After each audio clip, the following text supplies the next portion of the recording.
well, hello and welcome to the Blue River, State of the River. Again, it is an annual event that has been going on for quite a long time. Tonight we are here as the Colorado River District. My name is Lindsay DeFreitas. I'm the Deputy Director of Public Relations, and we are partnering with the Blue River Watershed Group, who actually does have ownership rights to this event from a few years back, maybe a few decades if you've been around for a while. Once again, we are so excited to have you. We appreciate all the time that you've made on this beautiful evening to come and join us and talk about these important water issues.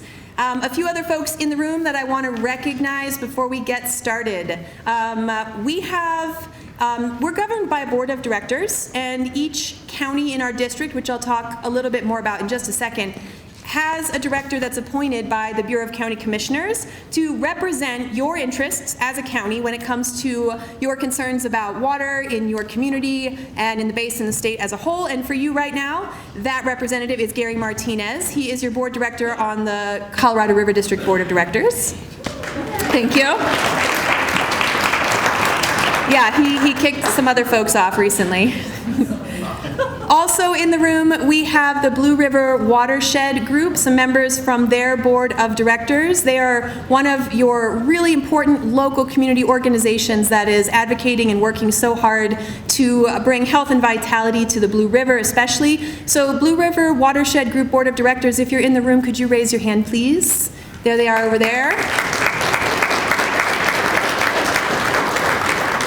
And you're going to be hearing a little bit more about them as we move forward through the evening. And then we also have some elected representatives. I did see Nina Waters running around a little bit earlier. There she is. Yep, she is the Summit County Commissioner. Thank you for being here. And did I miss any of the other county commissioners who are in the room tonight? I wasn't sure. I think it's just you. You will get all of the hard questions. Thank you for being here. And another exciting event later on in the evening, we're going to have our Speaker of the House, Julie McCluskey, come up and speak, and we're so excited to have her. She's there in the back of the room, and you'll be hearing a lot more from her later. Thank you very much. And then finally, one more introduction. So the River District, as an organization, represents 15 counties on the western slope, as I said, but we work really closely with organizations throughout the state, including the Colorado Water Conservation Board, which is the state-level entity that speaks for water users. They do tons of great funding opportunities, and you also have a representative for the entire Colorado River Basin who speaks for you on that front. And I'm actually going to offer the mic just a minute to Taylor Hawes, who is your Colorado River Basin representative on the Colorado Water Conservation Board. So Taylor, thanks so much for being here. Thank you. Thanks. It is, first of all, I can't remember the last time we had nice weather for this event, so this is like spring must really be here. Thank you, Lindsay, for the introduction. And I just wanted to come introduce myself because the Colorado Water Conservation Board, otherwise known as the CWCB, is a really important agency, organization for those of us on the western slope. They do a lot of things that we care about. The Colorado Water Conservation Board is the policy arm of the state's water entities. You'll hear more about from the state engineer's office in a bit. They're more on the water measurement.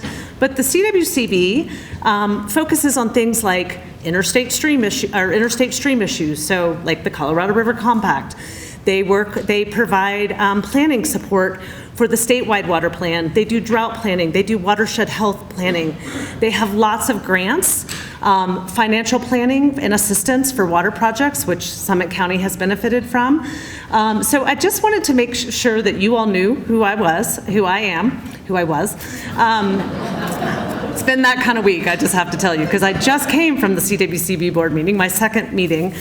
And I just wanted to kind of explain something too. I'm representing the Colorado River main stem from Grand County and Summit County all the way to the state line. And that job has kind of two roles. One is to be an advisor to the state of Colorado. The board is 15 people, 9 of those seats are represented by a basin, and trying to bring that perspective, but really thinking about the state and trying to think about that kind of higher level perspective. But then also bringing kind of your perspective to those conversations, and then also hearing from you all. What do you care about? What's top of mind? So that I can bring that back to the state, and then also vice versa, so I can bring information to you all. So I'm a Summit County local. I've been here about 28 years off and on, live here in Silverthorne, so it's just an honor to serve this county, and I got to serve on the River District before that. So glad to be able to keep doing that. So thank you, and I'll be here afterwards. Hi, Nina.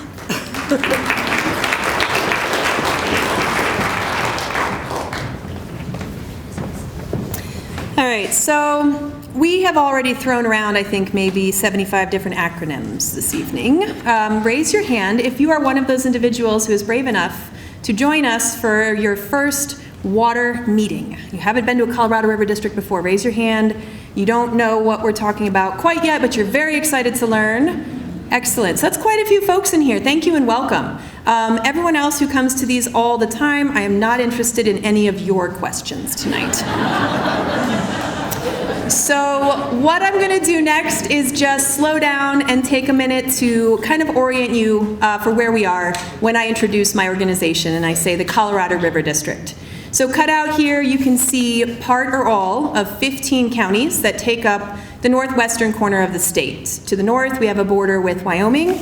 To the west, we have the border with Utah. And then the squiggly edges represent the natural basins of the Yampa White Green, the Colorado Main Stem, and the Gunnison and the Uncompahgre rivers. So as an organization, we were founded in 1937 with the focused mission of advocating for Western Slope water users, for providing a way to communicate the unique needs of these communities that develop a tremendous amount of the water that feeds into the Colorado River system as a whole, and to balance out quickly growing interests on the Front Range communities where we really were never able to compete by numbers or by economic clout or political weight, but we knew that if we could come together and speak as a united voice, we would be able to be in the rooms where decisions are being made about the future of the water that runs through our community that we all depend on.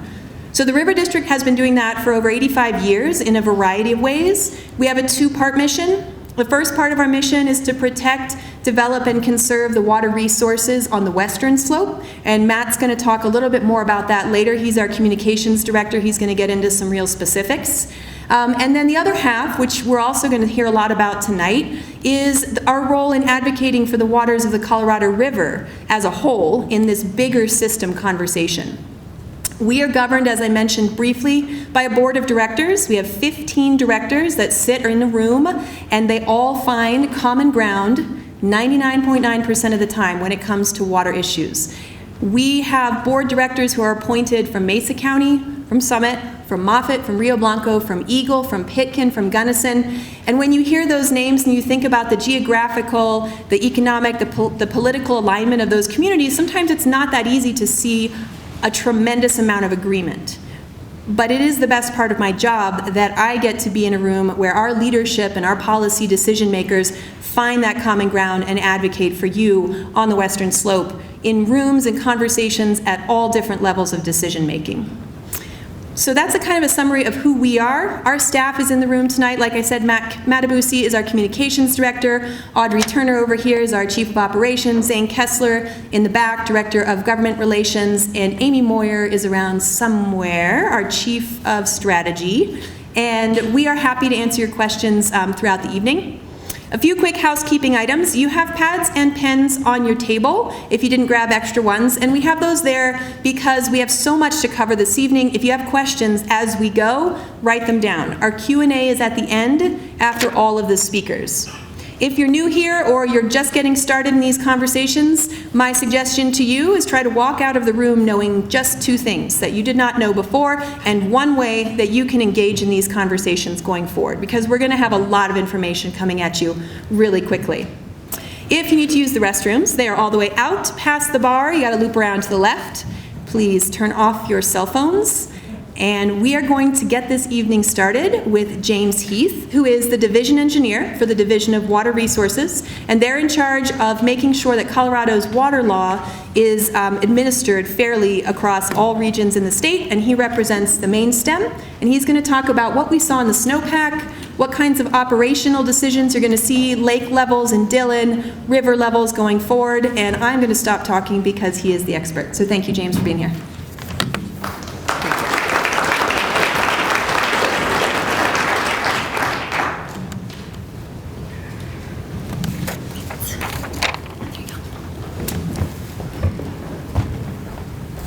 Thank you. It looks like everything's queued up.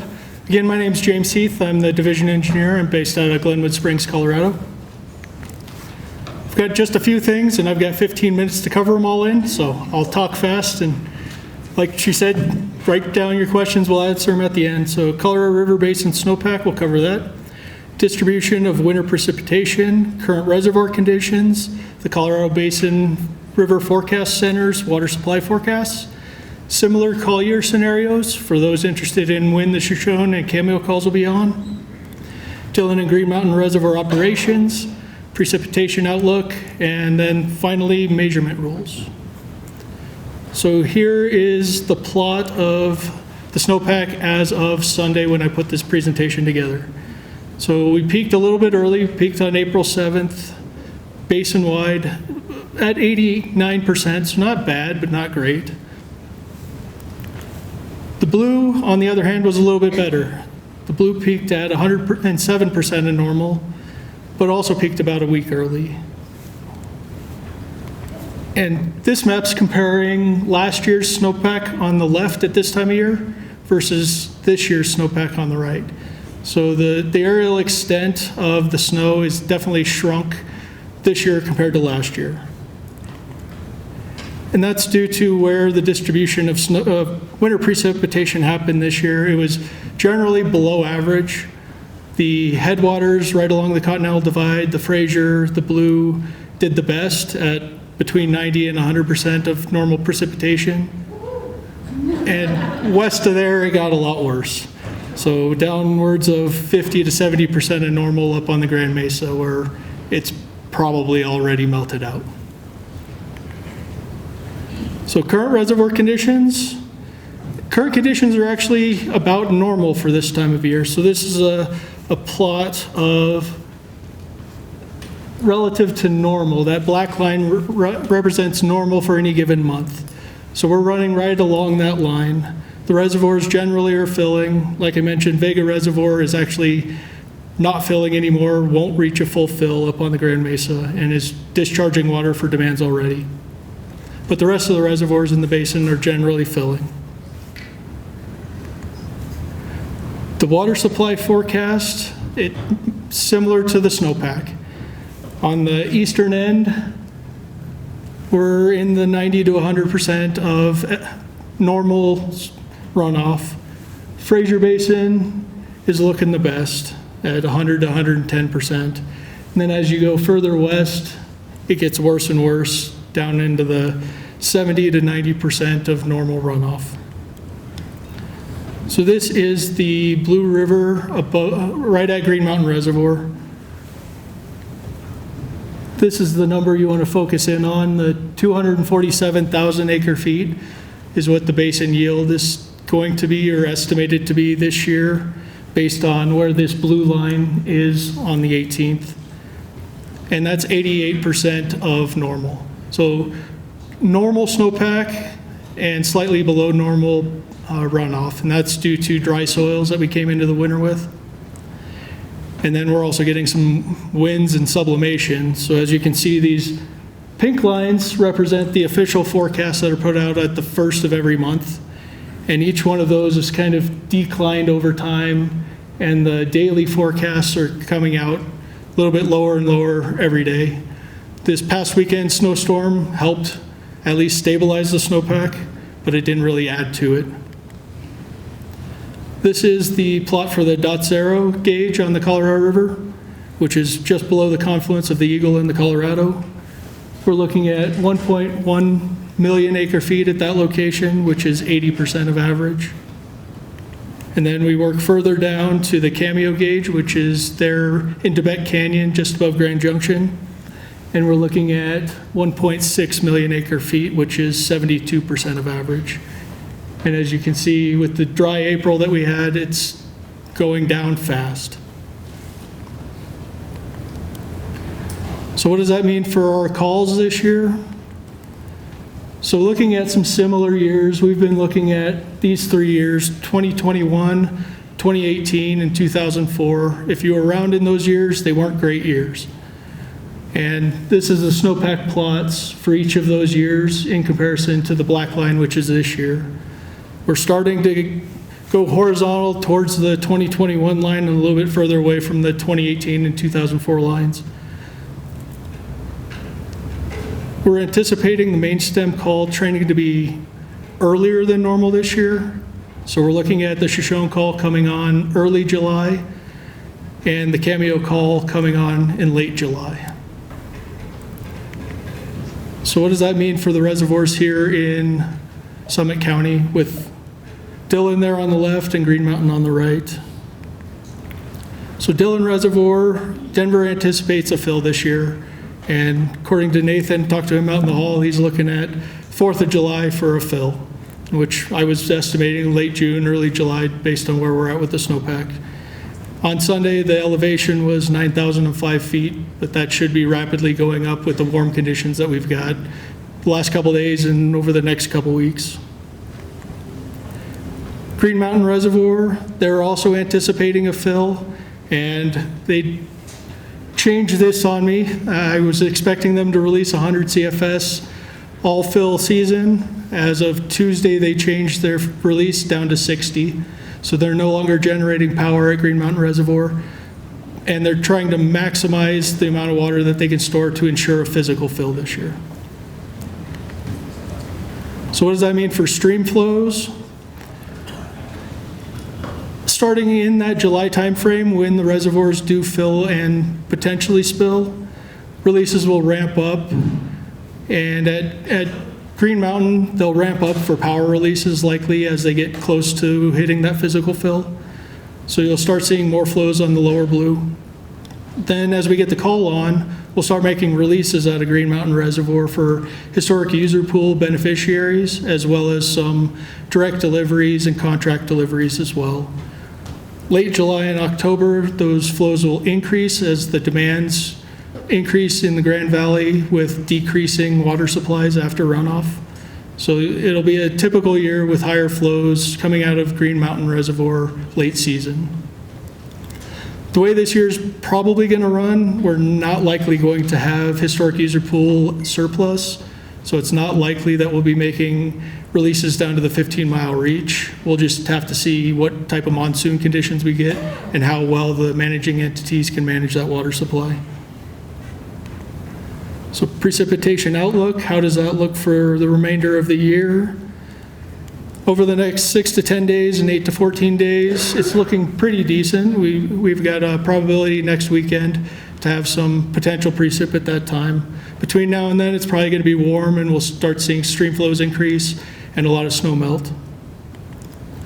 Then if we look June, July, August on the left-hand side and August, September, October on the right-hand side, we are starting to see a little bit of monsoon signal. So that's a good sign that the forecasters are predicting out in the future that we might have some monsoon conditions, which might alleviate some of the low flow conditions later in the season. This might be hard to see from the audience, but this is a 13-month plot going from most recent, so the upper left, and I can't even read it on my screen, but I think it's July, August, September, and then you just add 1 month as you work your way across and down. But it's also showing the monsoons coming in and then getting more into normal conditions for the remainder of the year and into the winter time. So that was a lot on stream flow forecast and snowpack. Now we'll get into surface and groundwater measurement rules. So these rules are rules that the state engineer is promulgating, and we're working our way around the western slope. I'm here just to get this bug in your ear, let you know that it's coming, and there's a lot more information that'll be coming later in the year. These efforts started a couple years ago in Division 6 in the Yampa River Basin. Those were signed by the water judge last year and are now effective. So the measurement rules requiring people to have measurement devices in their ditches, head gates, and administration of their infrastructure is effective. Division 7 was second, the San Juan Dolores River Basin. Theirs were actually signed last month, and they go into effect on June 1st. Stakeholder meetings kicked off over the last couple weeks in the Gunnison River Basin, and they're hoping to file their rules at the end of the year. Here in Division 5, we'll start our stakeholder outreach in the November timeframe at the Basin Roundtable meeting, and then set up around the basin individual meetings. This might be a good venue to hold one of those meetings. And what we're looking to do is give everybody the standards, all the statutes, the background, why we need everybody to have a measuring device and a lockable, controllable head gate. It's required by statute, but now we're going to do a more proactive effort to ensure that they're installed in every single structure that's in our basin. For more information on these rules, if you want to see what our basin rules might look like, I would recommend reading the Division 6 and 7 rules that are effective. They're all going to be mirrored off of those. There might be some little nuances that are a little bit different for each basin, but they're all going to be fairly similar. And to help with installation of those measurement devices, CWCB was able to get some federal funding. It's a $7 million grant for measurement devices across the western slope. And that request for a proposal was put out on May 8th, and I believe it closes here at the end of the month or near the end of the month. And for more information about that, go to CWCB's website. If you do have any questions for the Division of Water Resources, my office, I saw Troy Wineland, he's in the back here, he's the water commissioner here in Summit County. Caleb Foy is my deputy, and Neil Misbach's the lead for this region, the Upper Basin. Tim Richard does some of the Lower Blue, and Donald Hackstaff does some of the other basins more towards the east into Grand County. And that's all I've got.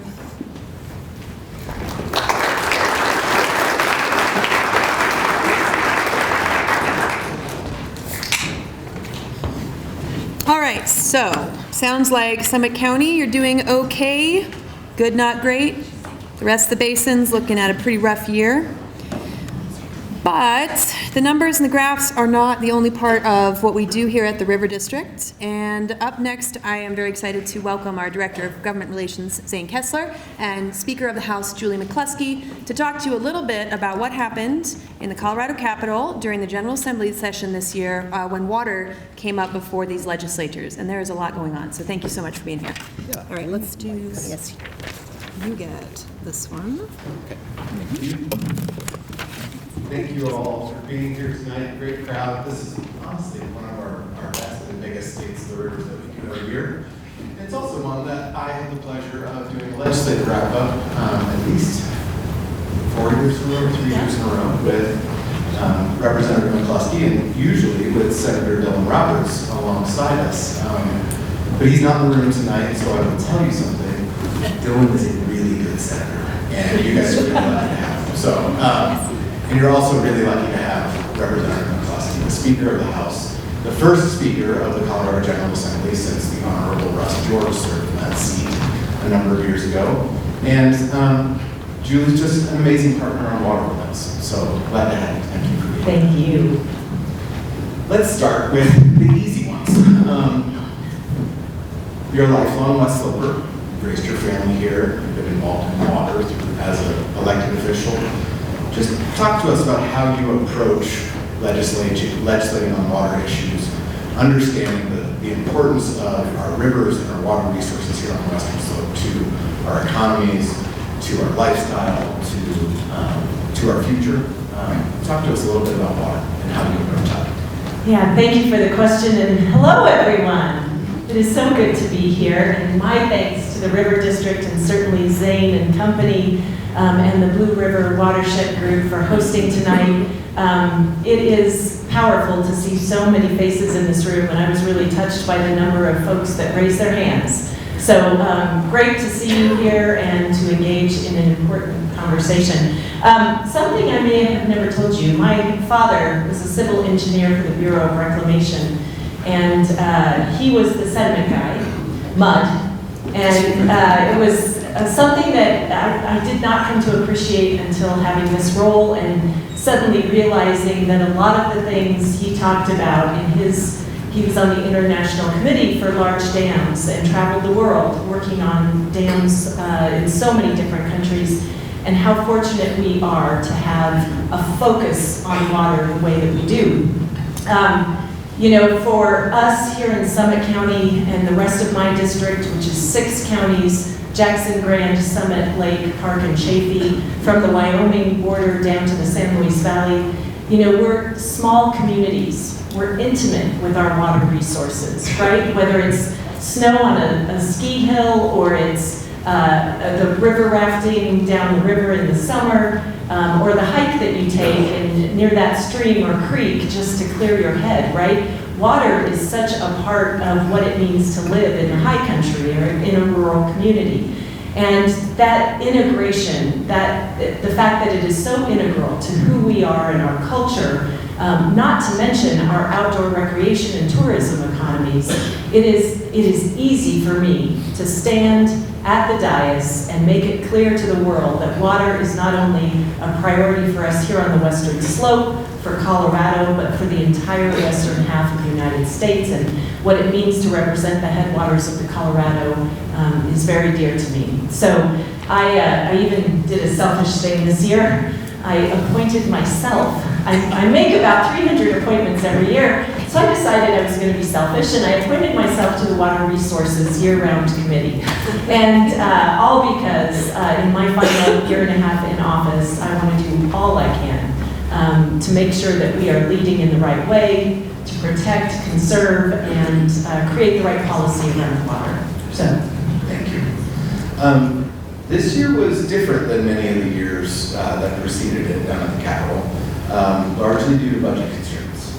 The size of the pie was significantly smaller this year than what we came to know under the federal investments coming in during post-recovery, post-pandemic, and just we've been blessed with a few really good budget years with extra money to big ideas and $20 million for Shoshone. There were just landmark opportunities, but this year we didn't have that. Talk to us a little bit about how those budget constraints affected your job as speaker, and how that just changed the dynamic and the pace and other things down in the Capitol this year. yeah, we walked in January with a $1.2 billion deficit in our budget, and that is significant. Our general fund is roughly $19 billion overall, so having to trim, cut, tighten our belts to find that $1.2 billion was not easy. I will tell you that there were a lot of grants and programs that were either cut back or plans that we had that we have not now launched, we've delayed. But when it came to water, we continue to prioritize a resource that I think this entire state appreciates and values, and pleased to say that a number of bills, both last year and this year, came forward to invest in water projects and water programs, and to create policy that would create more efficiencies and effectiveness in our management of water. We introduced 657 bills this year. That's about 50 less than we did last year. We passed 487 of those, waiting to see what the governor will sign, so not yet sure how many will become law.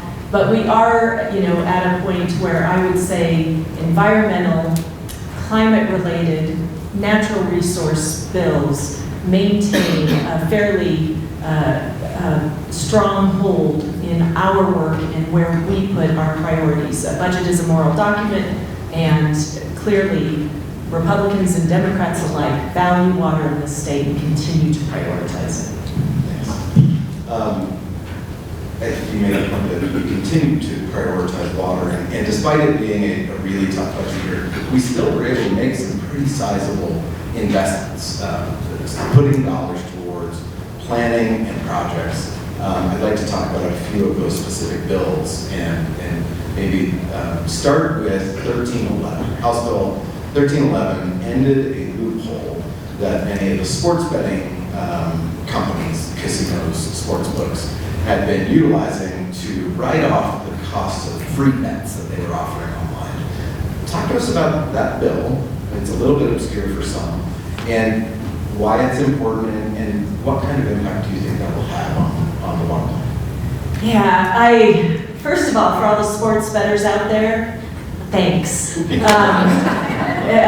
Many of you may remember 2019, we passed Proposition DD that put a 10% tax rate on sports betting, and those dollars are to go to water in the state of Colorado. It's an odd nexus, right? Gambling and water. But and I will emphasize that Proposition JJ that just came forward and was overwhelmingly passed by voters in this state allows us to keep the money that's coming in above the Tabor cap that was established in Proposition DD, another 29 million. That happened last year, 2024. And that was significant. I want to emphasize that we know our sports betting companies are doing really well in this state because the money is far above what we had projected it would be. We're now keeping that 29 million, and this bill, by closing that free bet loophole, I'm sure all of you have seen the commercials. They don't need free bets to try and entice folks to join the gambling crew. By eliminating that, we're going to save, we're going to be able to draw another $12 to $16 million to water annually. And it's every penny counts just as every drop counts. So I'm thrilled that we were able to make that progress. And before we move on to the next bill I want to discuss, I want to look back and think about all that's been done in your tenure at the General Assembly, but with the help of so many others, and not along one party line or the other. When we passed Proposition DD in 2019, it was Senator Bob Rankin, a Republican on the JDC, working with Alec Garnett, your predecessor in the Speaker's seat, who really brought that forward and made sure that we had broad bipartisan support for a new revenue stream to fund the water plan. And since then, it has just proven successful, and more success on top of more success. I think it's important to look back and take the win sometimes, but that was a great success story, and it's showing it every year. So, you're highlighting something that I don't know about all of you, but I'm really tired of the political fights we see, right? The sometimes vitriolic exchanges between political parties and the partisanship. But water in this state, people show up, particularly on the western slope, with a commitment to the resource in a way that is unlike any other policy issue we have at the Capitol. That coming together, collaboration, problem solving is very real. And I even had somebody say at an event last week that water is the low-hanging fruit in the world of natural resources to protect, because everyone, regardless of party affiliation, shows up to do what they can to protect water. It's a great thing. For sure. There's one other bill on my list that I wanted to ask you about. I know it wasn't your bill, but in that you didn't sponsor it this year. It was sponsored, and it traditionally is sponsored by the chairs and ranking members of the House and Senate Agriculture Committees. This is the CWCB projects bill. It rarely makes headlines, but it is by far the most important piece of water legislation passed almost every session. And this year, the projects bill provided a near record $67 million to planning and projects work throughout the state in every basin. Thanks in large part to Proposition DD and JJ and sports betting, but also thanks to severance tax and others. Not a dollar of that $67 million comes from the general fund. Can you talk to us a little bit about that bill, your role in it, and any highlights that you think rise to the top? It is, for all 100 legislators, I think it is a bill we celebrate.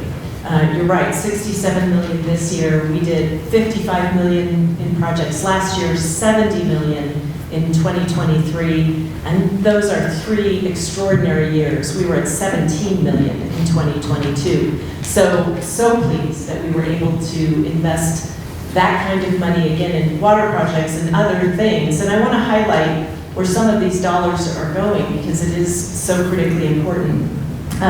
This year, nearly 5 million going to update baseline data and develop basin implementation plans for all of our 8 major basins, 5 million for Colorado watershed restoration and wildfire ready programs, 2 million for water supply forecasting and snowpack measurement. That was a different bill that we're going to talk about in a minute. 1.4 million for urban turf replacement programs.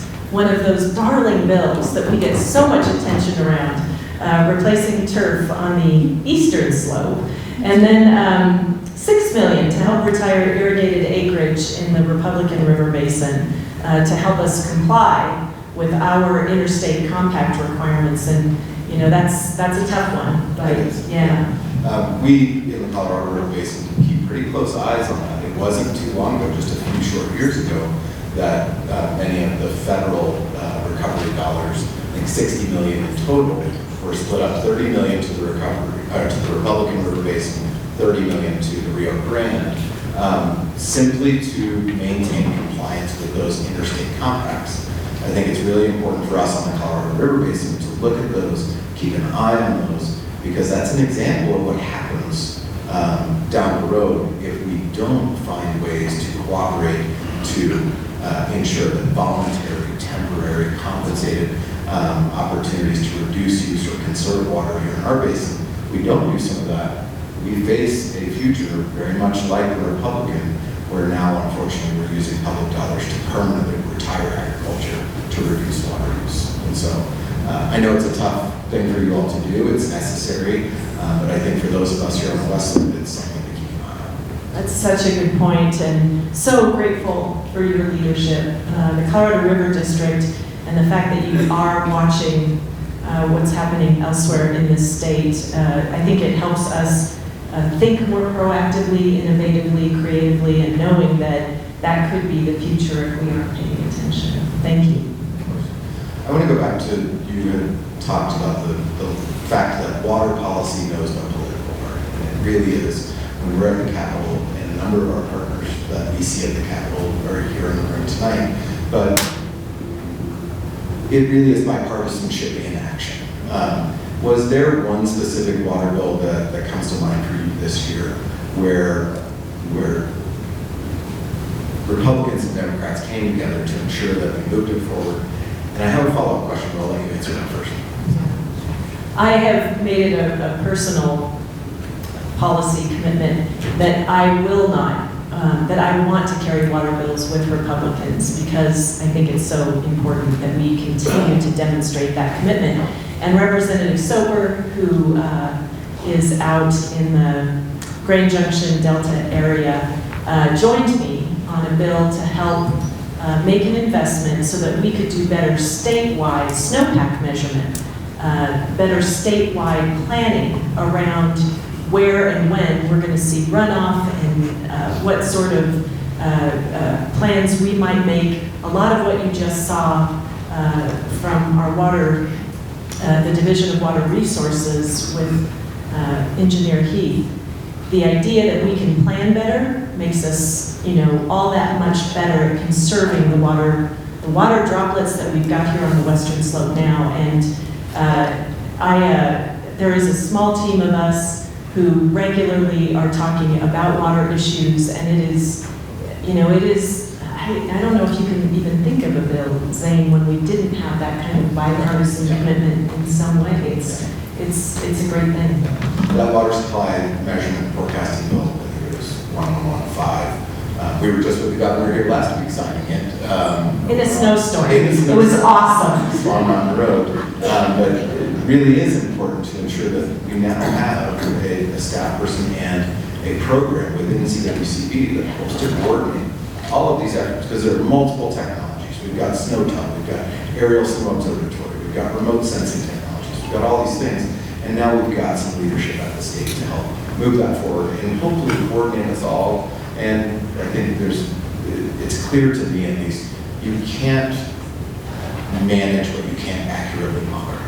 And so thank you to you and to Rep. Soper and all the others that support that, because it may not be a big price tag, it may not be a big headline grabber, but it is important to us and more. I was this event, sure. This event I was talking, I met some water users at, and a water leader I have tremendous respect for, said, when she asked me about water bills this session, I said, oh, we had a couple of smaller wins. And she stopped me and she said, you know what, the past 7-8 years, we have seen such momentum on the water policy front that bills like this one that you've highlighted, Zane, is one more. It's building on top of, it's continuing to press. And it really is a robust portfolio of accomplishments when you look back over these 7 years. And it made me pause to say, you know what?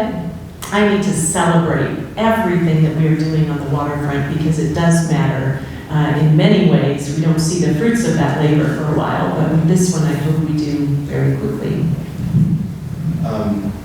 You just stole my thunder for my last question. I was going to say that it's been 7 years that you've been in the General Assembly. Next year will be your final year in the House. It will be your last year as Speaker. I want to say thank you. I've already said thank you a number of times on the stage, but with your leadership, with the leadership of Senator Roberts, and others, that bipartisan group of West Slope legislators that really stick together on these issues, we have raised the bar. The General Assembly is now paying more attention, investing more resources into a secure water future for the entire state. And so you already answered my question. I guess I just want to say thanks and ask, what are we going to do next year? Who knows? Yeah, I'm sure you've got some ideas already in the hopper cooking, Zane, as do we. I guess, thank you. It really is a privilege and an honor to serve in the capacity that I have, and it has been seven amazing years, 1 year left. Water will continue to be a priority. And I guess in parting, what I would ask of all of you, because this is a dynamic, raise the bar is a great way to describe it down at the Capitol, Zane, but what we are seeing in Colorado is critically important to what is happening in this state and the entire West. And I know you're going to hear from the amazing Becky Mitchell, and I've lost her now. She's in the crowd. Oh, she's getting ready to talk. Talk about the future of the Colorado River specifically and what is happening at the federal level. But I want to emphasize that when we brought forward Proposition JJ to the voters to say, can we keep this additional funding above the Tabor cap? Is there a way for us to keep that for water? We were overwhelmed with the results of that vote, well over 70%, I think 76%. That doesn't happen at the ballot box anymore. And what we have seen shift in our communities across this state is an understanding of how important it is that all of us play a critical role. So for those of you new tonight, share the story of the evening with a friend. Please feel free to reach out to me at any point if you're interested in getting involved with some of our policy making. I had 1,777 constituents contact me between January and April on a variety of legislative fronts. I would love to hear from you and hear your voice. Know that it matters. It really matters that you are educated, understand what water means to this state, but also the role that you can play in actively conserving water, participating in groups like the Blue River Watershed Group and others. But please reach out anytime. I'm happy to be a resource, and thank you for this opportunity. Thank you. We'll be back next year for your last Please. River as the Speaker of the House. I hope so. Thanks.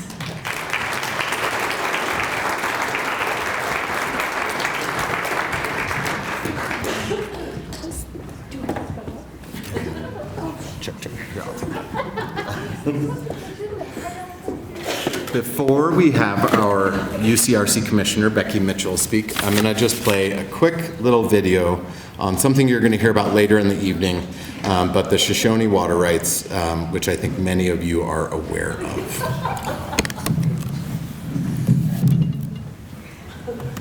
In western Colorado, along the banks of the mighty Colorado River, sits the small brown village. This is the historic Shoshone hydropower plant. Though it may seem small and unassuming, Shoshone is anything but. It is a sentinel, a guardian of the river. The Shoshone hydropower plant houses one of the oldest water rights on the Colorado River. For more than a century, Shoshone has generated power for local communities, while also safeguarding flows in the upper Colorado River. It's really the foundation of how we all divert and utilize water, enjoy water for recreation, non-consumptive purposes. It is that cornerstone of how we use water supply in the Colorado River. Shoshone's water rights are non-consumptive, meaning every drop used to produce electricity returns to the river and continues flowing downstream.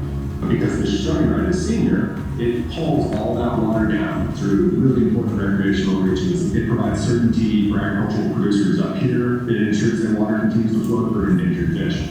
Protection of these flows would preserve many of the values we hold dear: clean drinking water, productive agriculture, world-class recreation, and a healthy environment. As water becomes increasingly scarce in the West, securing these rights is essential to Colorado's water future.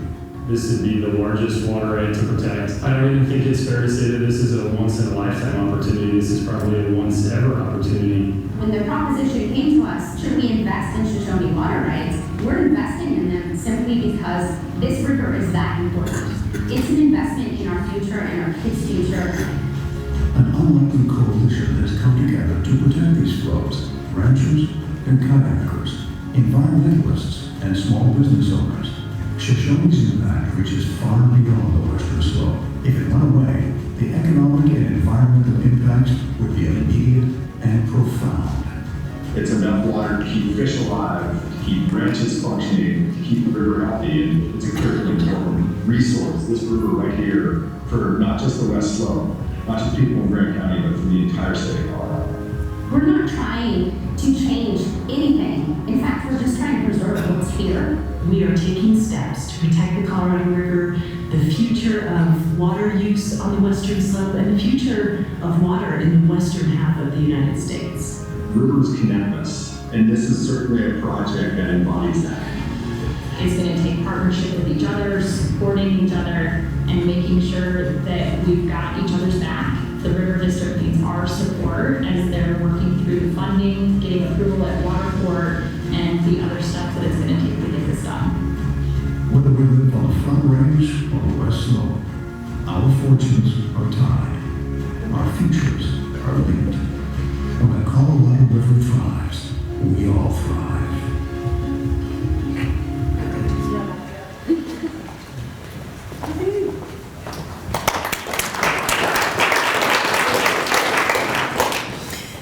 Well, thank you so much, Zane and Speaker. I know she has a really busy schedule, and we're so happy to have her on our stage. But we have a lot of great folks on our stage tonight, and coming up next, well known for her enthusiasm for this role, is the Colorado River Commissioner Becky Mitchell. I'm going to tell you a little bit about the work that she does before I bring her up here, just so that you know the context. It's very high level.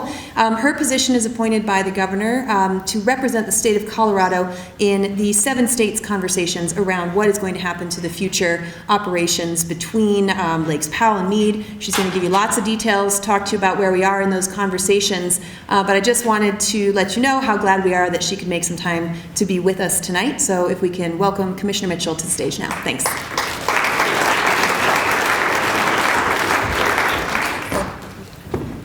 I was so excited I tried to run up here earlier, but following Representative McCluskey and Zane Kessler is a little difficult. So I just wanted to get right at it. So for those of you that don't know me, I am Becky Mitchell, and I get to represent you as the state of Colorado in all of the Colorado River negotiations, but just also in the day-to-day as it relates to the Colorado River. And you might have heard we're primarily focusing on some negotiations right now about what the future looks like. If you open your paper at all, you might hear a little bit about that drama.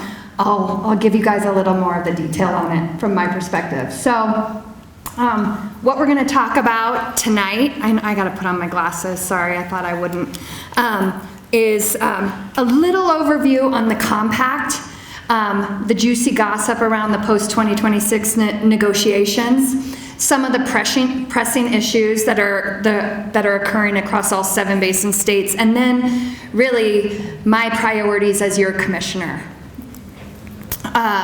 So you all know this, and I love being on the Western Slope because, like Representative McCluskey said, when we talk about legislation and things that are passing and voter bills that are passing, the Western Slope has been ahead of the game in knowledge about water.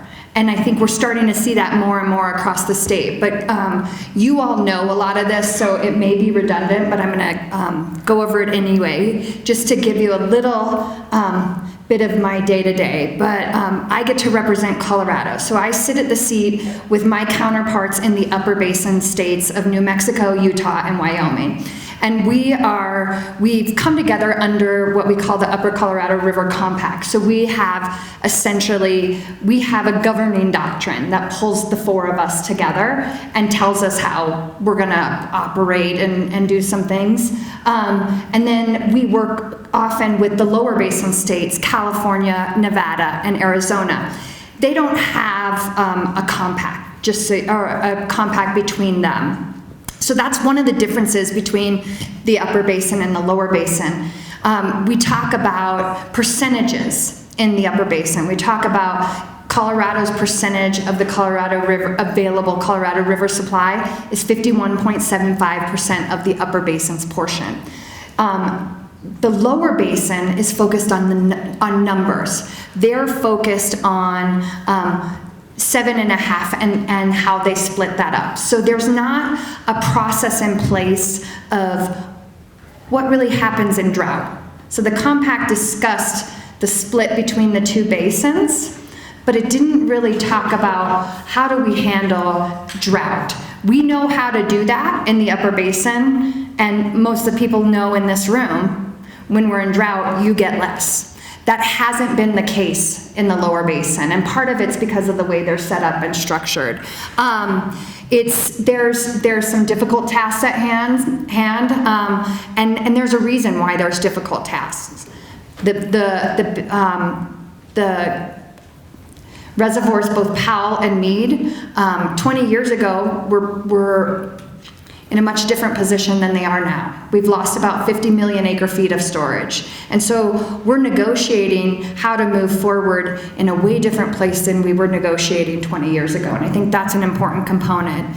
Also, it's not just me sitting at a table, just so that you are aware and that you're entrusting me with the fate of Colorado without advisement. So I have a broad group of advisors. I also work with the Water Conservation Board, but everything that I go to, I consider advisement.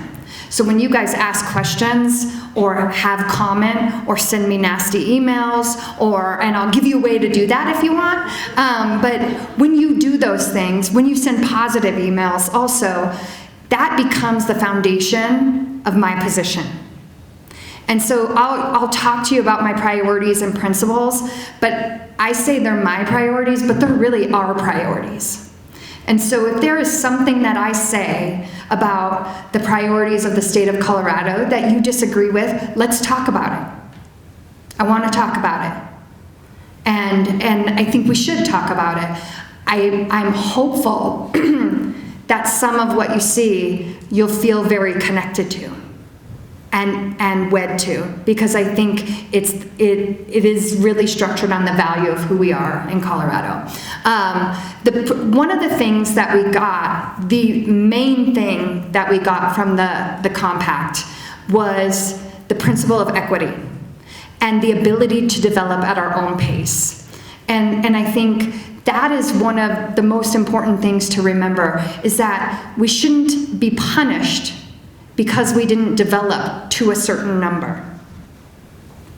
And that component of equity is what I consider one of the most foundational principles. And equity is hard to talk about in any day and age, but it's especially hard to talk about when you see the lower basin has developed at a rate and further beyond their numbers, and we have underdeveloped. And so that conversation about what does equity look like right now when one has overdeveloped and one is underdeveloped. It's really hard. Another thing that I want to make sure you hear is that we've never been out of compliance with the compact. We've never been out of compliance with the compact. Even with the hydrologies that we have seen, we have not been out of compliance. One of the key provisions, and I think this is a sticking point between the upper basin and the lower basin, is that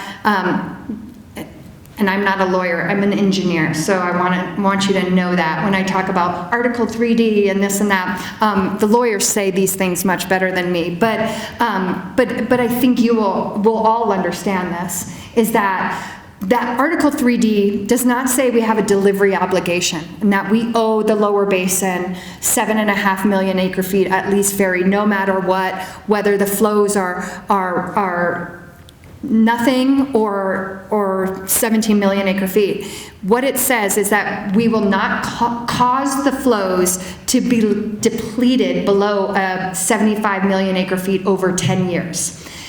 So most elementary school students that understand averages understand that some years would be less, some years would be more. So that's about 7.5 million acre feet a year, right? But some years could be less and some years could be more, but you could still average 75 million acre feet over a 10-year period. So I want to make sure, oftentimes people talk about this as a delivery obligation. We owe the lower basin. We owe them the fact that we will not cause the flows to be depleted below that 75 million over 10. And if they were, then it would cause a look at a process, like a compact compliance is a process. What caused those flows to be that way? First would be what we'd have to look at.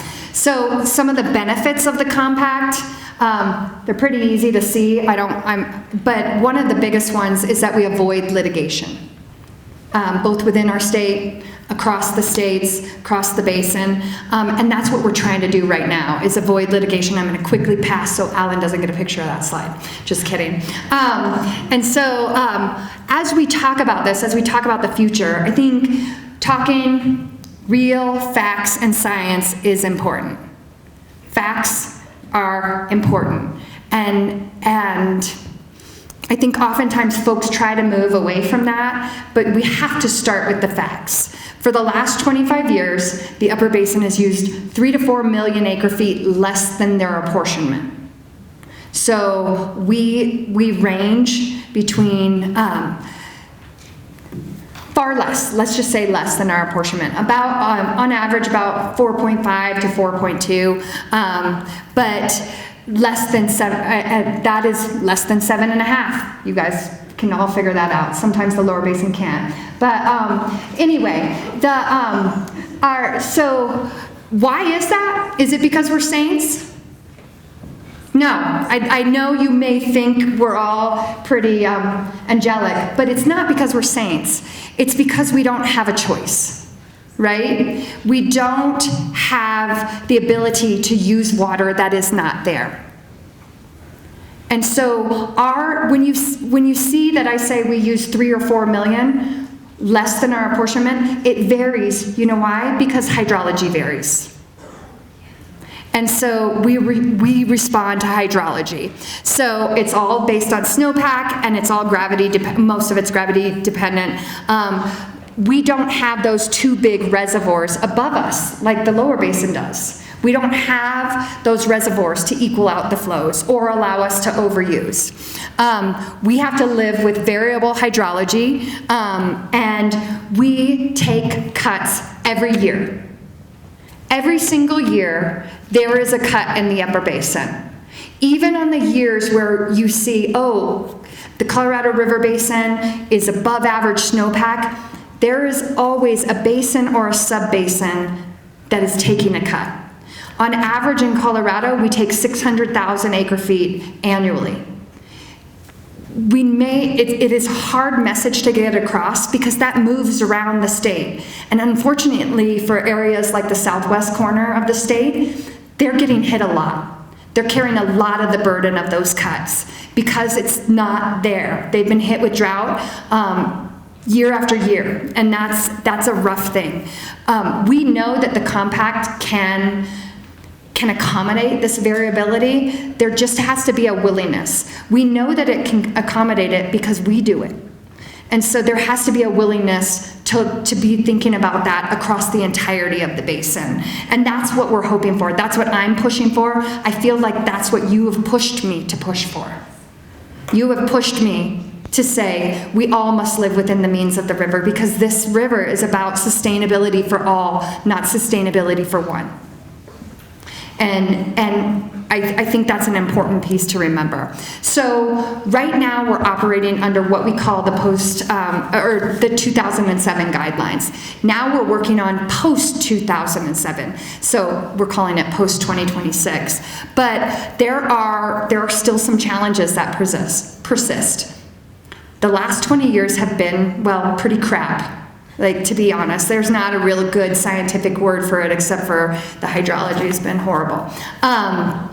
But what we have seen is that what we've been doing is operating, these guidelines operated based on demands, not supply.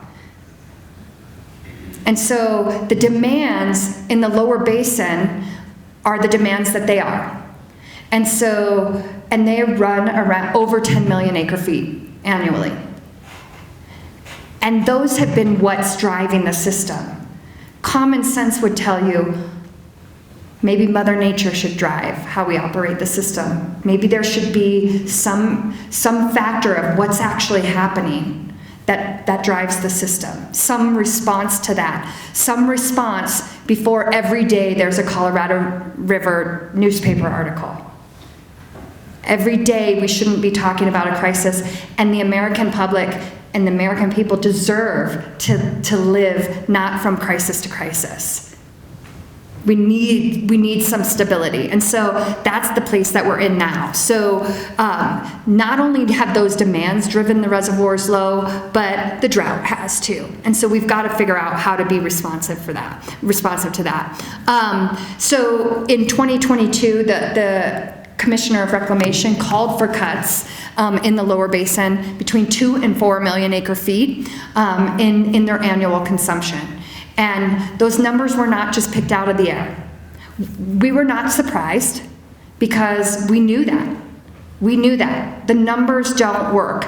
More had been exiting Powell, so more had left Powell than comes in 8 out of 10 years. So 8 out of 10 years, more water is leaving than is going in. And a young child could solve this problem, right? I mean, anybody in this room can understand you cannot sustain that for a long period of time.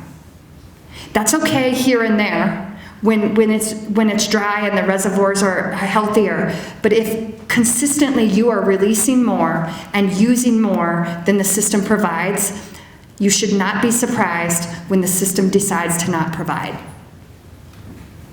And so that's the state that we are in now. We've been on the front lines of climate change. We have been on the front lines of it. And we know that because we respond to what's happening with the river.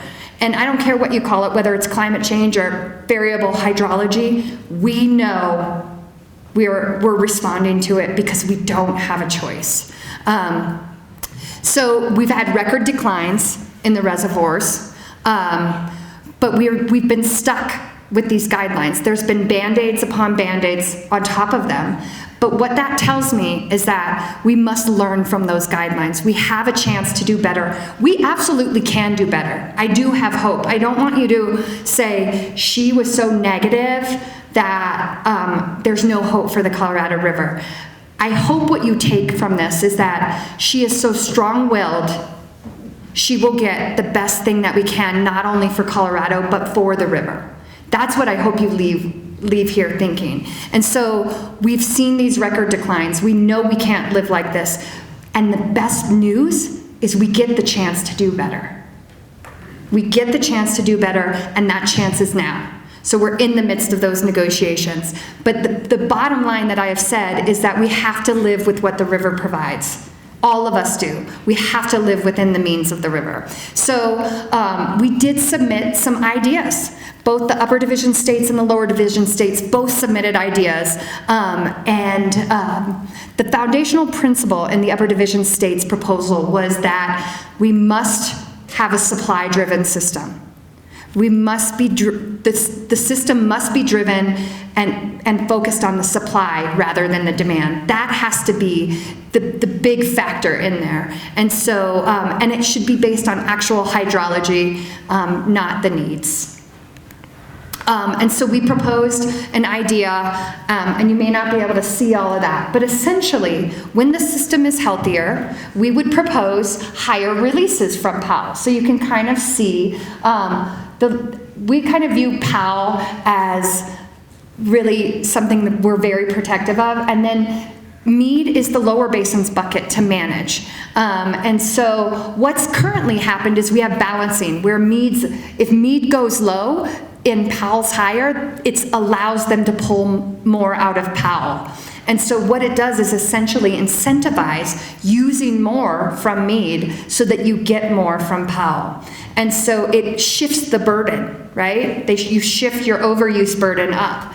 Well, what we proposed is you do you in Mead. You guys want to screw yourself? Go ahead. But what we're saying is we feel like, I'm sorry, I'm not allowed to say that word, huh? Sorry. That'll get out. But I just saw the dirty look. But what we're saying is we're going to focus on facts up here. And what the facts are is we can deliver more when there's more in the reservoir. But if you're getting close to that power pool, you're getting close to those low numbers, you better start looking at releasing less. And so it goes up and it goes down, dependent on what's in there. Seems like common sense? Yes. But we didn't say that's where we end. Because Colorado and the Upper Basin states are Colorado and the Upper Basin states. We are committed to this river. So we didn't just say, we use less, we have some good ideas, we're done. We said, there's a couple other things we'll put on the table. But I can't commit anyone in Colorado to putting more on the table without the verification that there's real work happening down in the lower basin. So we said, here are some things that we can do. We can release water in times of really tough times from the upper initial units. So Flaming Gorge, potentially Blue Mesa and Navajo, if it's available and not contracted for. We could do that. We would also commit to voluntary conservation and strategic and in coordination with those strategic releases. We cannot commit to like a mandatory set number. And you might hear the lower basin talk about, we want a number from the upper basin. We want this, we want that. You can't give a number when you don't know the number, right? I don't know what's going to happen this year or next year, and neither do you. We had James Heath come up here. He's incredibly smart, but we still don't, we can predict, we can get really close, but I can't tell you what I'm going to commit people in Colorado to do on a mandatory basis because we don't know what will be available to conserve. And so we're going to do our best. That's what we do. But we're not doing our best for you, lower basin, to continue overusing. We're doing our best for the system. And I think that's been one of the key foundational principles. So where we're at, we're still fighting. We're still fighting. And it's not because anybody's petty, it's because it's hard. The changes that have to be made are coming after years of not making needed changes. It is a scary time.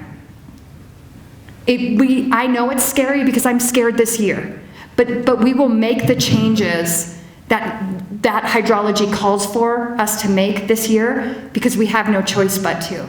But we're finally at a place where the lower basin is getting to a similar situation. There's no choice but to make a change. We're staring at 2 empty reservoirs. When we say, I often say, people are like, the reservoirs are now 34% full. That's 66% empty. And so it's really trying to keep that perspective and making sure that we're being proactive. So the feds have come out with a few alternatives to look at. We continue to analyze that. There is the next step in the NEPA process is probably around September, where they're going to do a further analysis on alternatives. There may be a potential for additional alternatives to come out. You're going to tell me I have to get off, huh? So we're going to continue to analyze that. This is the positive part. Can I say this? So I think, and these are common goals that I've seen, and I think this is important. We all want to avoid litigation. I think we want to avoid it, but at what cost, right? I'm not willing to give you all up to avoid litigation, but I think we would like to keep the authority within the states to manage the system. We all want a sustainable solution for Powell and Meade.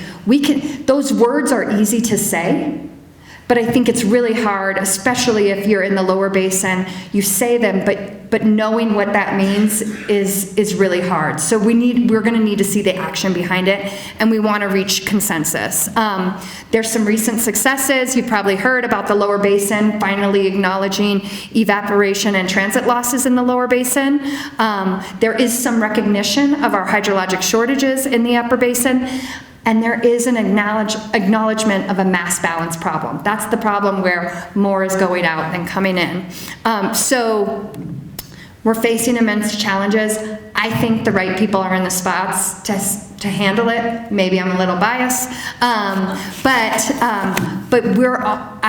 one of the things that is incredibly inspiring, and when we were talking about the hope in the last panel, and the legislative bills and all of that, I get very excited. But the reason I get excited is because I see us being able to be so united as Colorado. And I think that's where we're going to have the most strength. If there is a problem between us, that's where my job gets much harder. And so us being united is where we stand to do the best. And that's how you can send the negative or really positive comments to me. We also have an Instagram. We're trying to be as cool as the River District. They're way better at like getting the word out and doing things. But we try. I'm not very good at those things, but we're going to get better. But you can reach out to us in those ways and get updates on all kinds of things. And I'll rush off.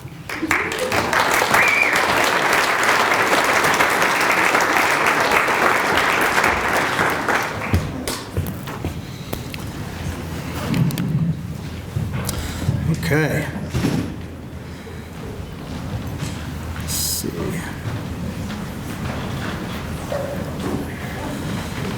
All right. So we are going to keep things rolling. Thank you to Commissioner Mitchell. She could easily have this whole seminar. That is obviously a complex negotiation, a complex topic. There is a lot to cover there. We'll get into a little bit more. But I want to talk a little bit more about the Colorado River District, why we're here tonight, and how we serve you. My name is Matt Abusi. I'm the River District's Communications Director. I've been with the River District for 10 months, coming up on 11 months. And so when you have all your hard questions that I'm sure you've written down, I will pass the microphone to somebody else, very likely. So, so please keep those questions in mind, but we're gonna talk a little bit more about the River District. Lindsay covered some of the high level about who we are, who we represent, and I think it's important to mention that we work for you, and the River District is funded by your tax dollars. And for all of you who pay property tax here in Western Colorado, in one of the 15 counties we represent, we want to say thank you. And our general manager, Andy Mueller, he says to us all the time that we are very cognizant of that fact, and we want to make it clear that we're working hard with the dollars that are provided by all the people that live in Western Colorado that we represent. So to put our sense of place a little bit broader here, this is a map of the Colorado River Basin. And that area up in the top right, if I can make this thing work, here is the Colorado River District from that previous slide. So we sit pretty high in the system. And Lindsay mentioned at the very beginning a couple of things if you want to take away a couple of items from tonight. One of the things that I learned quickly on this job, and I think is important to take away, is that this area, the 15 counties that we represent, contribute approximately 65% of the Colorado River's flow. That's a huge number. And when we say that the 15 counties in Western Colorado power the Colorado River, that's what we mean. So that's a huge contribution. The snow that falls here, the rain that falls here, provides that flow to 40 million people below.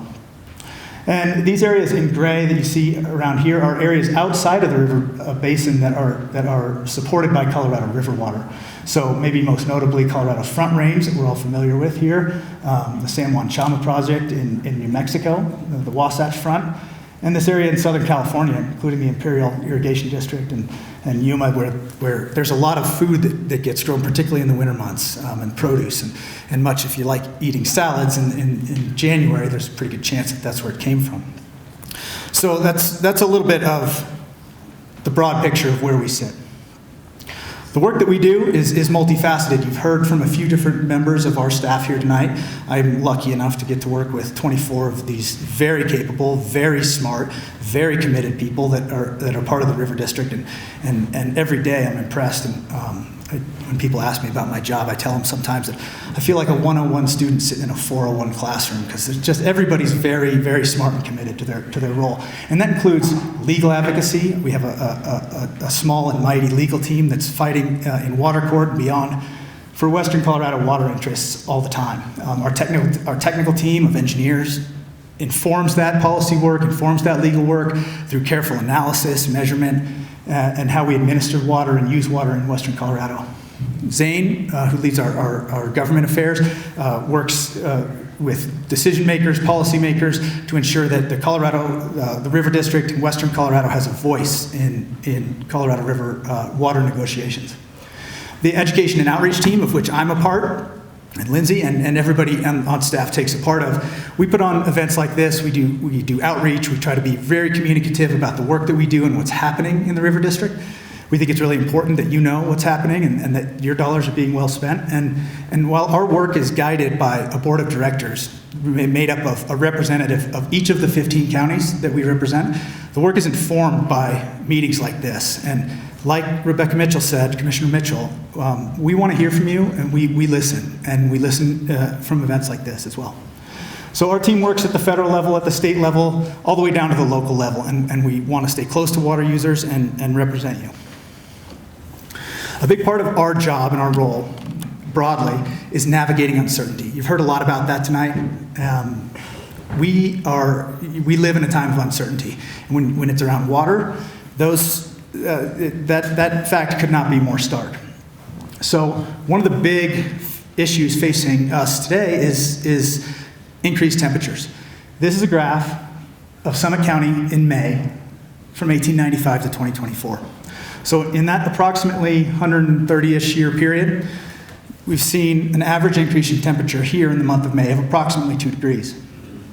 In other areas of the state, when we give these presentations, that number is considerably higher, more than double often. And what that means, why we talk about that, is for every degree in Fahrenheit increase that we see in average temperature can be equated to as much as 3 to 5% of a reduction in stream flows. So here in Summit County, we've seen as much as a 10% reduction in stream flows. That's significant. And if you've lived here long enough, if you've been a water user long enough, you've probably felt that, and you see that, and you've heard that from everybody here tonight. Another big component of the uncertainty and what the work that we do is around infrastructure, aging infrastructure. Much of the ways that we use water were designed for a different hydrology, and when there was much less people and much more water. Much of that infrastructure is 100 years old, and it's degrading. And so all the way from small head gates, ditches, they're crumbling often, they take a lot to repair, and they're not designed to operate under this hydrology. And so that creates a number of effects, particularly for water users, where the cost to maintain and improve those systems is often very high. The funding is complex, and how you get that done can really increase the complexity of how water users are able to access the water, use the water. And when we talk about efficiency, which is increasingly every day more important, how we can effectively use that water, this has a major impact. So that's not just a relationship with local infrastructure like you see in these two photos in the left and in the center. This photo on the right, Glen Canyon Dam, which Commissioner Mitchell spoke about, is also subject to that same effect. That infrastructure was also not designed for our current hydrology and the current way that we use water. And when that system really crashed in the early 2020s, you probably read about it. We faced a situation where if that reservoir dropped much lower, the operators weren't going to be able to operate that piece of infrastructure safely and let water through the bypass tubes. And that's a situation we could be facing again in just a few years. This graph tells a little bit of a story. It's a little hard to wrap your head around, but I'll try to walk through it. This is the fill levels of Lake Mead and Lake Powell. And when we talk about Lake Powell, and you've heard about it a little bit tonight, we've got the years here from the 60s all the way to current times up here. And this line at the top represents the total fill level of approximately 50 million acre feet. And when Lake Powell started to fill in the early 1960s, it filled and filled and filled, all the way up through the 1980s, where you can see right here in 1983, the water actually overtopped the dam. And if you've read the Emerald Mile, you might remember a part where the Bureau of Reclamation was tacking plywood boards to the top of the dam. And as a side note, if you're up late at night watching YouTube videos, I would encourage you to look at 1983 Glen Canyon Dam or Hoover Dam videos. It's very impressive how much water was there. And then compare that to how they look today, and it's a dramatic difference. And so that's a side note, but the reservoirs, they experience quite a bit of fluctuation all the way up into the early 2000s, where you see this precipitous decline here. And that really brought into sharp focus that our ability to predict the hydrology was pretty poor. And our ability to imagine that it could get as bad as it got was equally as poor. And so that precipitated the 2007 interim guidelines, where they adopted those guidelines as operating rules. How are we going to manage these? How are we going to revise the management of these important reservoirs to rebalance how we use the water? And so that stabilized things, and it even went up, and we thought, well, maybe it's going to work. Maybe it's going to be all good. And the climate scientists were saying, you guys are fools. This is a more dire situation. And that starts to become more apparent as you start to see this stepping down effect. Commissioner Mitchell alluded to that, where you let water out of Mead, and so you got to let water out of Powell. And it steps both reservoirs down. And then again, another precipitous decline in the early 2020s, where, as I mentioned, we start to get to that point where we might not be able to operate these important systems. And that's where we start to get into sharp focus around the expiration of those 2007 guidelines and the renegotiation for 2026. So this has been covered pretty extensively, but these guideline renegotiations are underway right now. They're ongoing. It's a very difficult conversation, and the two parties that are a part of that, as mentioned, and maybe many of you know, are the Upper Basin states, Utah, Wyoming, New Mexico, and Colorado, and the Lower Basin states, California, Nevada, and Arizona. Some of the parts of the negotiation, they have been able to agree on. And those include that decisions need to be made on actual hydrology. And per that previous graph, our ability to predict how poor the hydrology could get, how much water was going to be available, continues to be pretty poor. And we may not be able to imagine how poor it could get. So we need to look at operating these reservoirs using the actual hydrology.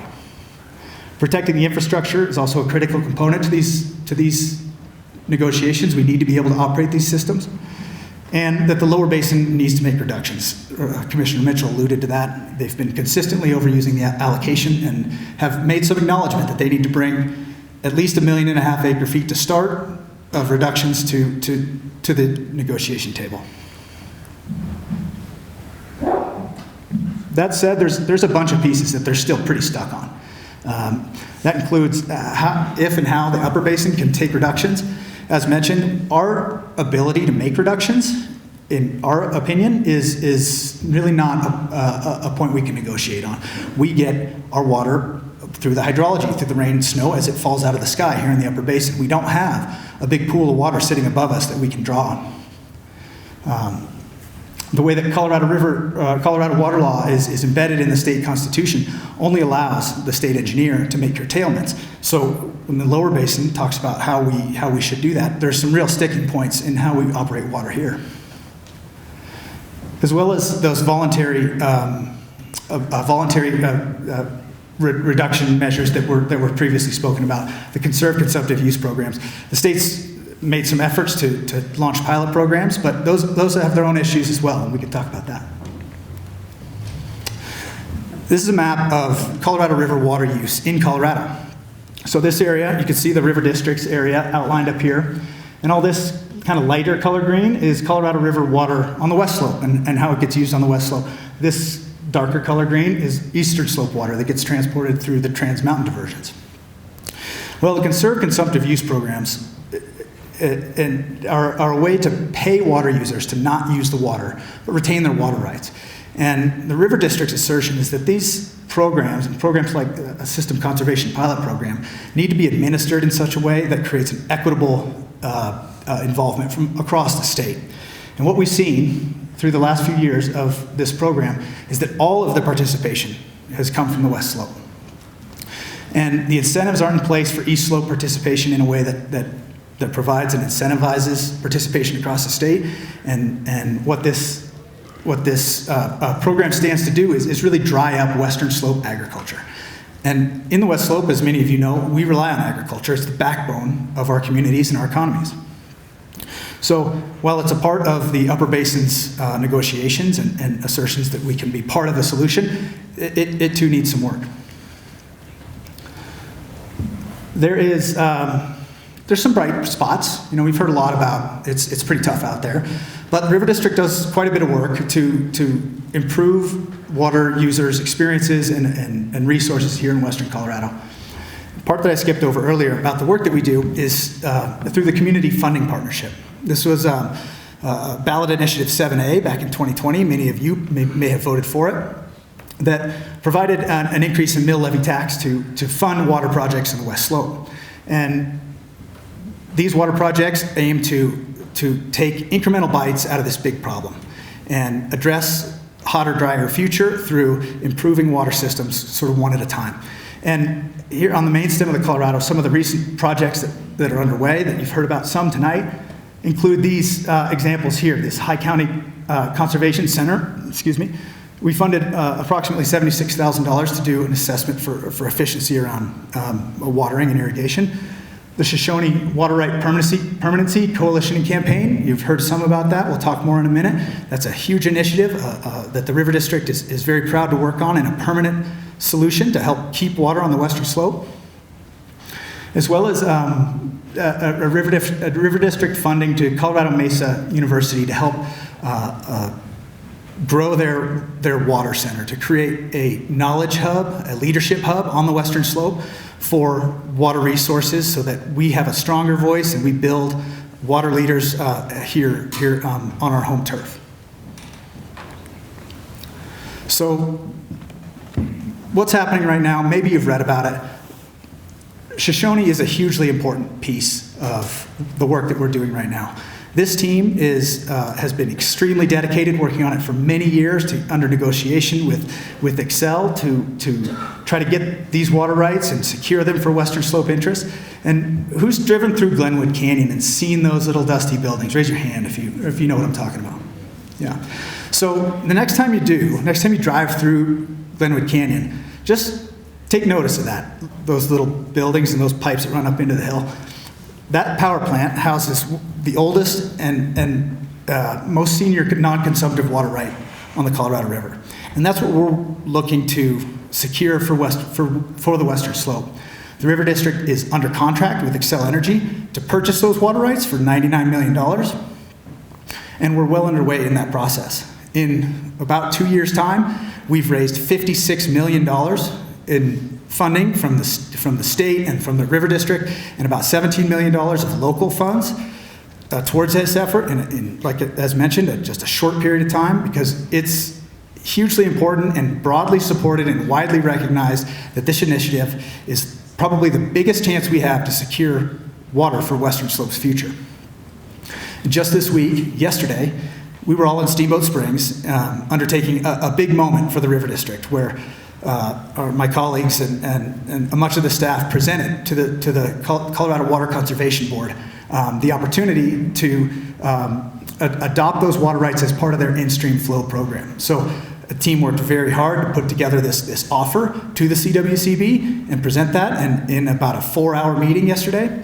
And that kicks off a 120-day consideration process. It was a landmark day for the River District. They've been working for decades to try to bring this to life, and it's underway. So that $56 million is a long ways to get to the purchase price. I didn't mention the additional $40 million that we received from the federal government on the last day of the Biden administration. And then the following Monday, under the new administration, those funds were promptly frozen. So that is a part of the puzzle that we still believe we still have a good chance at shaking loose. This project is broadly supported from all political stripes. We have representatives working hard on it, and we believe that we can get that done. And even if we don't, we've got plans in place. We're going to make sure this happens. It's a top priority for the River District and for many of the other user groups and coalition members that we've assembled to get this done. And so with that, we'll take questions at the end, but hopefully you've got a better understanding of what the River District does, how we serve you.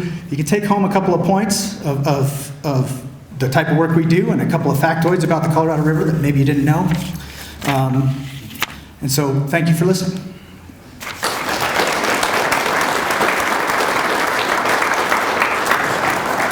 And up next, we're going to bring Vanessa Logston, who's the Executive Director for the Blue River Watershed Group, to give us an update on their work. Welcome. Thanks so much. Can you cue up? Yes.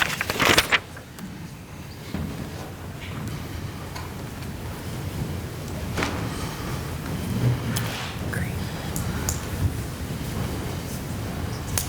Excellent presentation. Thank you.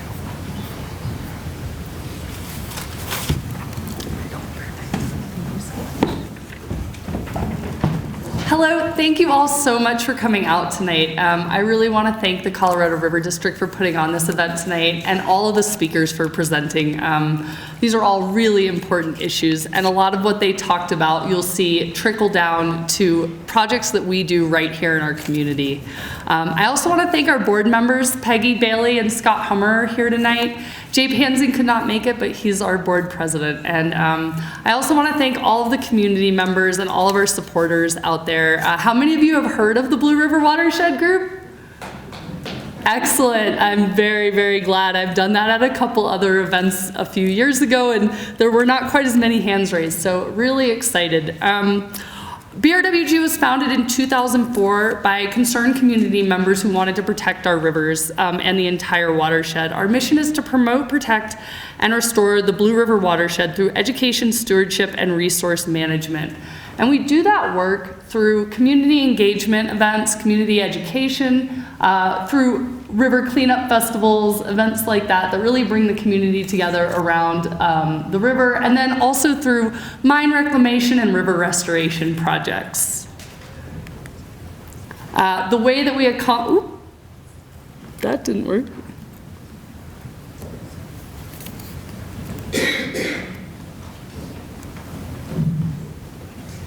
It shows it right on here.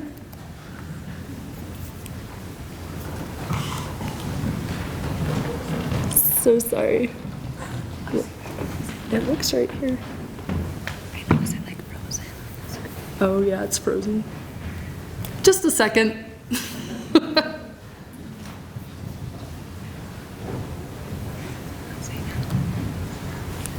Oh, great, perfect. So we accomplished our mission through educational presentations, speaker series, collaborative Water in the West series, River Watch, which is our community science program to do water quality monitoring, non-native weed removal, and other programs like that. And then we also have our large River Cleanup Festival, which I'm sure if you know of the Blue River Watershed group, you've probably come out to. Last year we had 215 volunteers who removed over 4,000 pounds of trash from our rivers. So thank you all very much for helping with that. We do a lot of flower and nature hikes, youth macroinvertebrate collections with some of the local elementary students, and then we have our main projects. Our 4 main projects that are going on right now are the Blue River Habitat Restoration Project, the Swan River Restoration Project up Tiger Road, which is halfway completed, the North Fork of the Swan River Cutthroat Conservation, and Wildfire Ready Watersheds.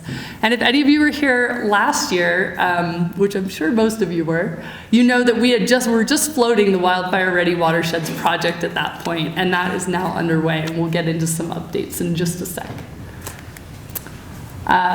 The Blue River Habitat Restoration Project was initiated in 2016 when the gold medal status for the Blue River was delisted for about 19 miles of river below the Dillon Dam. That delisting wasn't just symbolic, it pointed towards some real issues that the habitat has here because of the impoundment, because of that large dam. Because the community came together and formed a large action group, we stepped in and started the integrated water management plan along with Trout Unlimited. That resulted in 3 years of study to determine what caused the habitat degradation. And a lot of it you could guess from a large dam. We had reduced flows. We didn't have those big flushing flows that would hit 3,000 CFS before that dam. Now it doesn't go over 1,800. And so a lot of those habitat degradation issues were addressed or discovered through the integrated water management plan, and the restoration project was initiated in 2004. Just so you guys can see where we're talking about for this project, this is the first reach. It's about 1.5 miles right below the Dillon Dam. The Dillon Dam's all the way over on your right side, and then you can see the I-70 crossing right here. So this is the first reach of impacted habitat that's addressed by the Blue River Habitat Restoration Project. The second reach is much further downstream, and this runs to the Columbine campground. We have a really great group of funders, including a lot of the names that you saw here tonight. First, we have the Bureau of Reclamation. They funded a large chunk of this through the WaterSmart Aquatic Ecosystem Restoration Project grant. And then the Colorado Water Conservation Board, the Colorado River District, Town of Silverthorne, and GoCo Colorado. When you hear people talking about these legislative actions and taking action at that national and state level, those actions trickle down to real funding that comes into our community. And CWCB, the Colorado River District, help funnel that money into projects that we do right here in our community. So we're one of the recipients of that funding, and along with local funding and other state funding, we're able to accomplish a lot of these large projects. So we just contracted with Verdantis last fall, and as a lot of you know, there was the funding freeze that we just heard about. That funding freeze did affect our project, us and all the other AERP, Aquatic Ecosystem Restoration Project grants. Recipients were all held in limbo for about 3 months, but that funding was released just a few weeks ago, and we were able to resume our project, which is really exciting. We're very glad that that funding was not held up indefinitely. We don't know what the full impacts of that delay will be, but we don't anticipate it being much more than just setting the timeline back right now. Thankfully, it didn't happen, in the middle of runoff. That would have caused a lot more complications.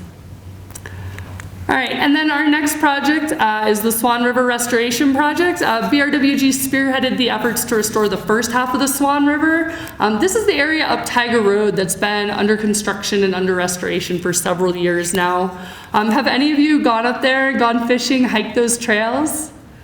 Excellent, great. Yeah, it's really gorgeous. If you haven't gotten up there, come out with us on one of our flower hikes, or come do some native willow planting or native seed dispersal. Join us at one of the events up there. It's a really amazing example of what communities can do when we work together.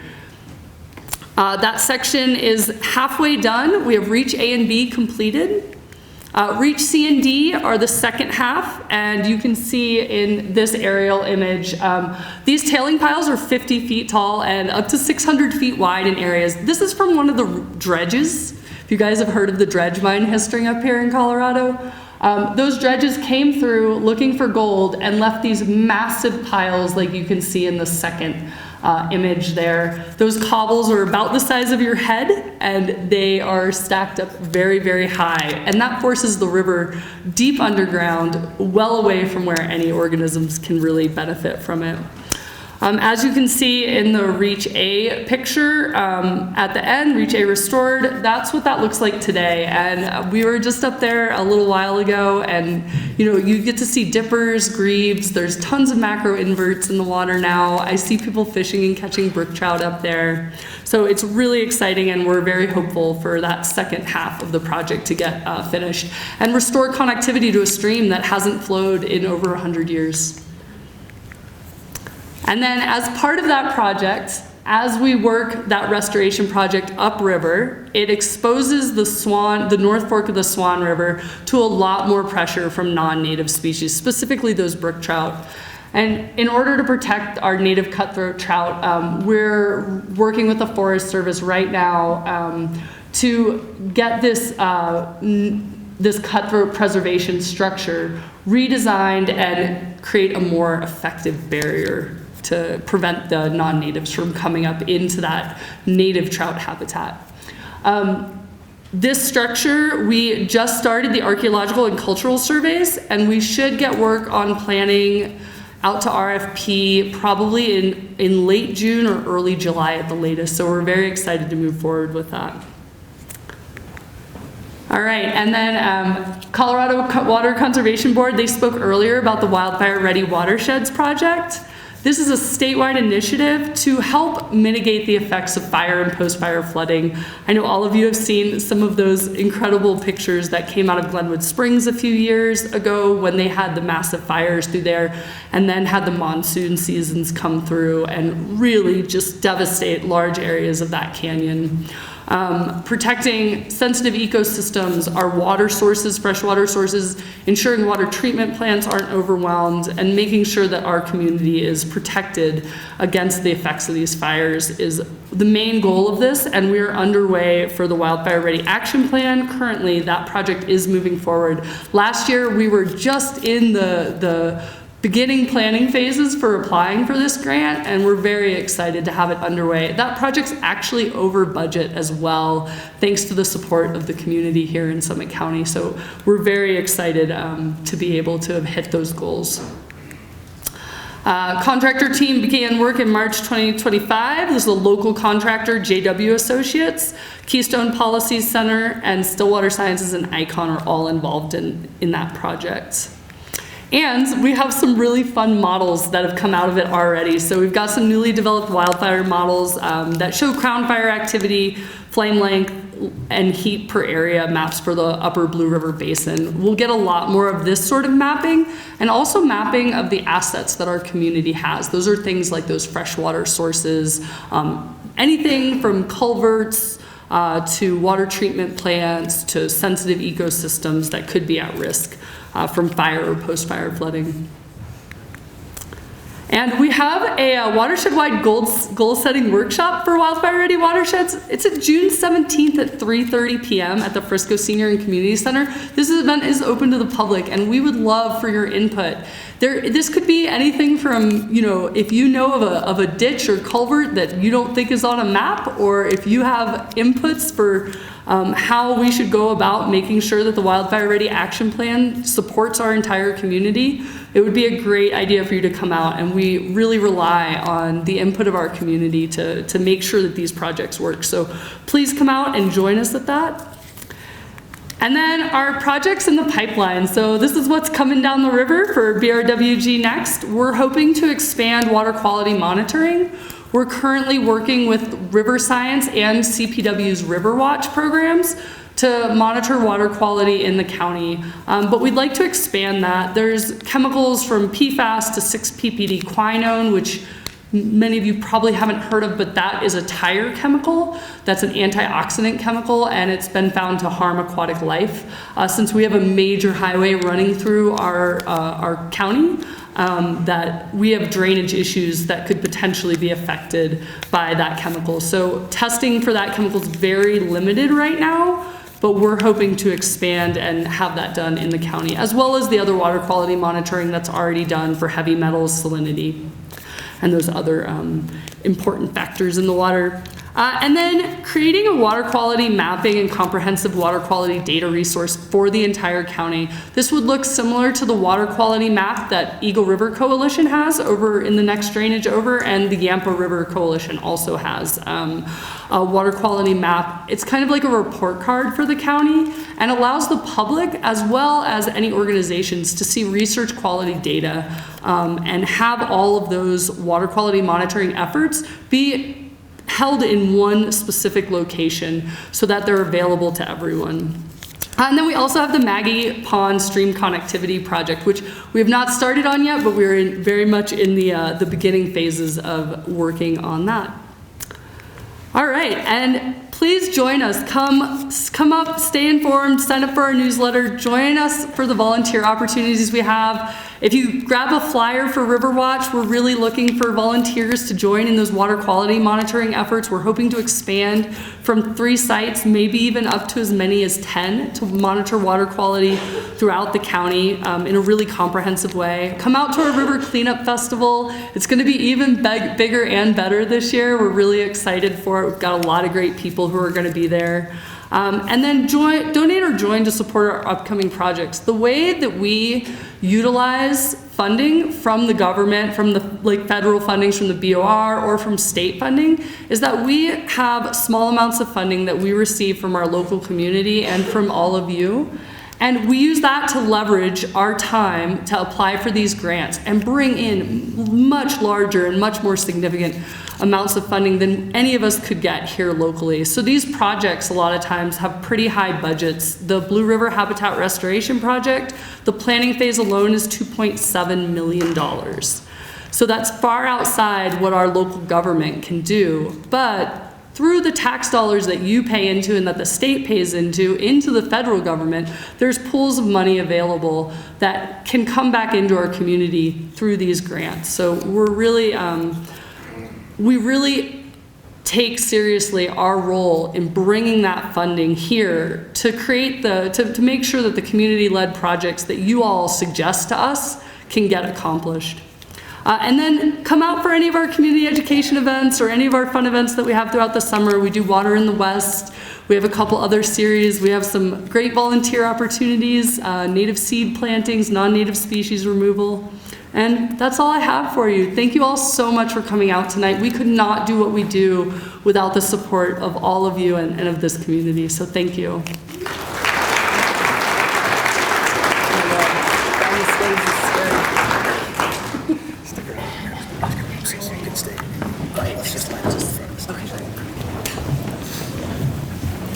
Okay, thank you. I know it's about 8 o'clock, and I know folks are probably eager to go. If you need to, please feel free. But